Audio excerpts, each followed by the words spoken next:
Hello everyone.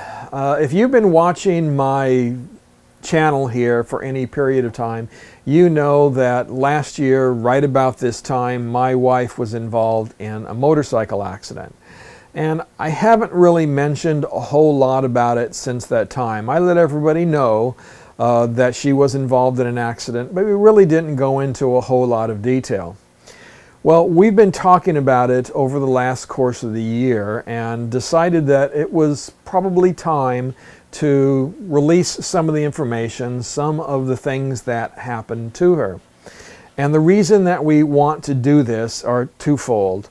One, we hope that there is somebody out there who can learn from our experience. And two, it's kind of a cathartic thing for us. It's time to release it, time to let it go, and hopefully time to move on.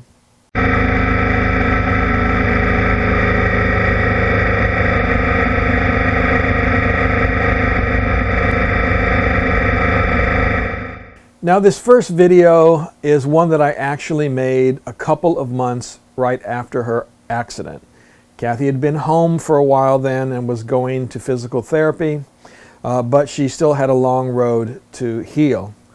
And I made this with my emotions still raw, and I've left that in this video. And to be honest with you, they're probably going to come out again as we're making these, because this was a pretty traumatic experience, as you can imagine. But anyway, I want you to see it. It's a little bit long. Apologize for that, but again, I want you to understand what Cathy and I were going through back at that time. So let me give you a little background about my wife and riding her own motorcycle. She decided, I guess a little over a year ago now, that she wanted to start riding her own bike. This came completely from her. I have not been pushing her on it while we have discussed it over the years. But whatever the reasons, it was her decision completely. So she went out and started studying to get her learner's permit, and she passed that. And then we went out and bought a little bike for her, a little 250 Hyosung bike from Mom's up here in Foxborough. And that is what she was going to learn to ride on. And again, I think that that's exactly the perfect bike that she needed, something small, just to, get used to handling a bike, working all the controls and everything. I think it's the perfect thing for her to do.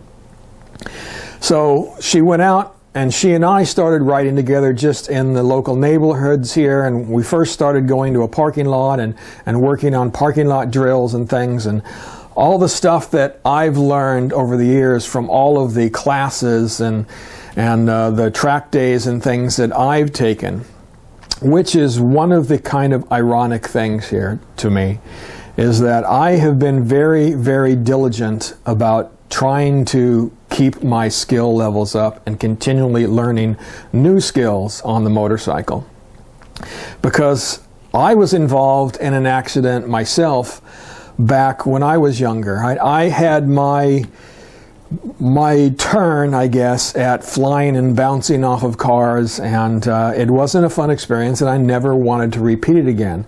I wanted to make sure that I trained myself to stay safe and also to keep Cathy safe when she was riding on the back of my motorcycle. So after spending several months just riding with me, like I said, in the back neighborhoods and in parking lots and things, Cathy decided to go out and take the class herself, the licensing class here in Massachusetts, and she did great, and she came out with a lot more confidence after having completed the course.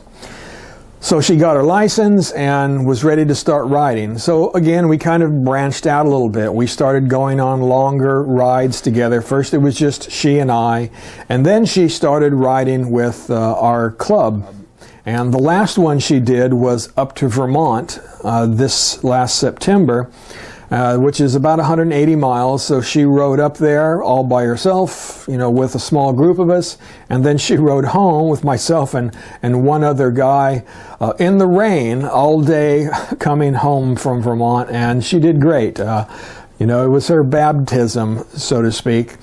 But she did great, and we were just really impressed with how things were going with her.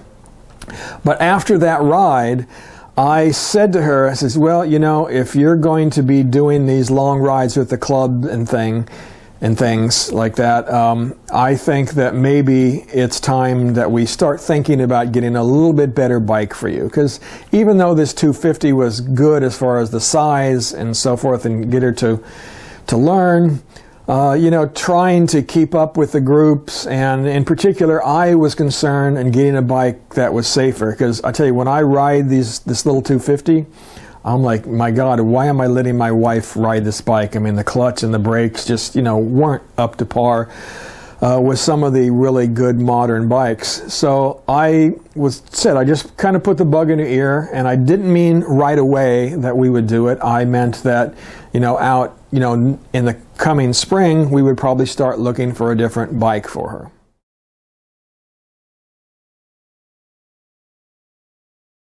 And did another little bit of a loop, and we had to come out to the main street that Mom's is located on.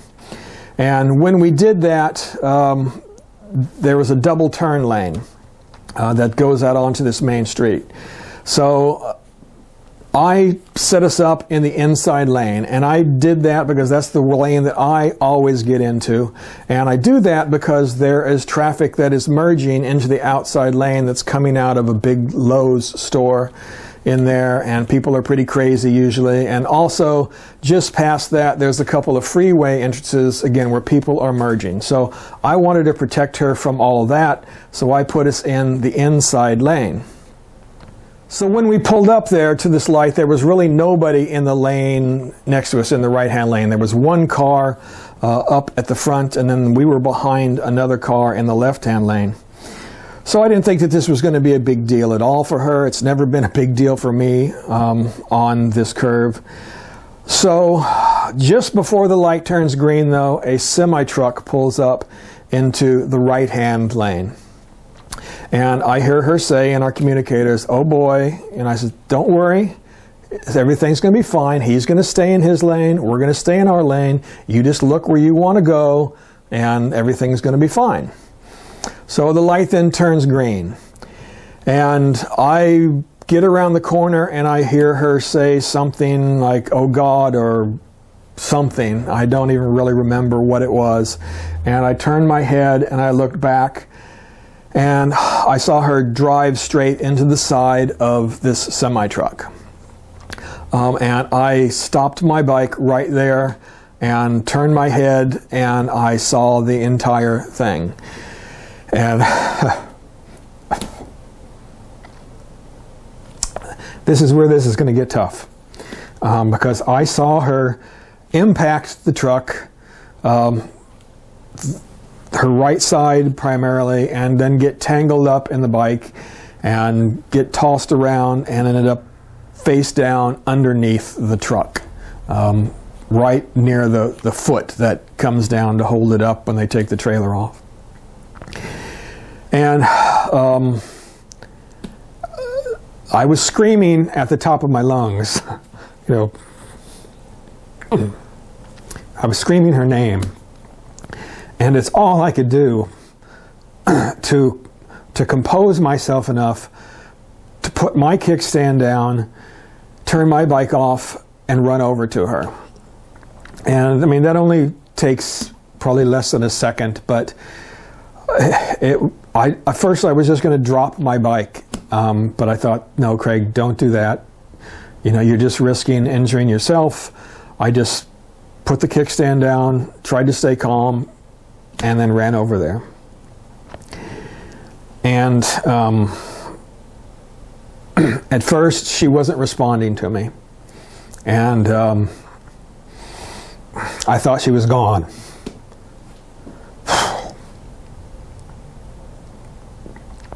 But then she started moaning, and I finally got her to say something.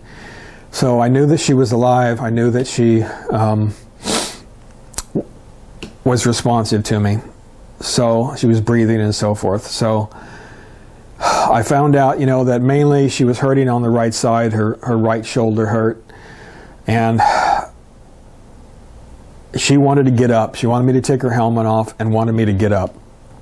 Or she wanted to get up. But it is... sorry.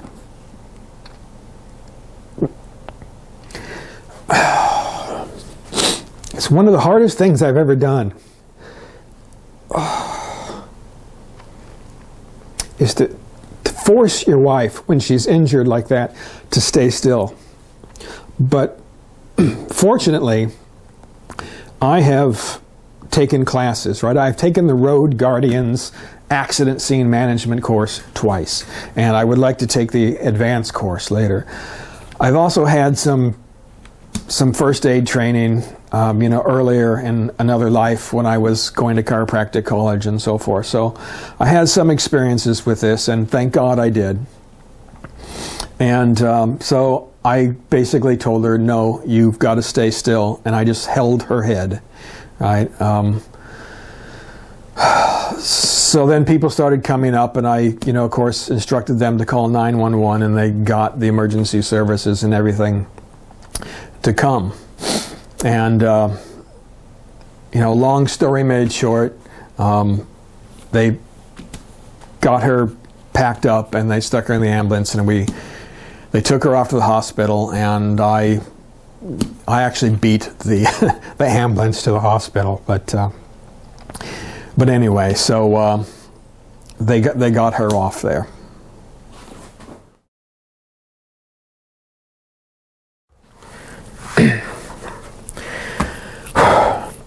Right. So the end of all of this is that she ended up spending 5 days in the intensive care unit at Rhode Island Hospital, because they have the best trauma facility, trauma ICU in the area around here. A lot of the bad accidents and things go there.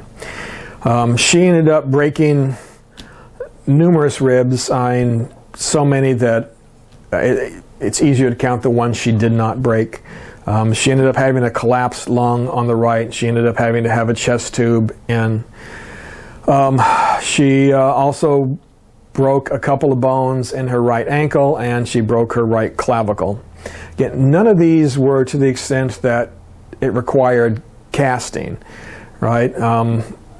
Everything she's been able to recover from, to this point without, again, casting and so forth. She was in a sling for a while, and, had to wear a boot and so forth, but now she's walking around without a cane, without her sling, and she's in PT, and she's doing great, and she's getting better. It's still going to be a long road for her, but, she is going to recover, thank God. Thanks for watching, and if you like what you see, please consider supporting this channel. In the description of this video, you'll find several ways in which you can help to support the channel and keep these videos coming. Just pick the ones that make most sense to you. Whatever it is, we greatly appreciate all the help. Thanks, and we'll see you next time.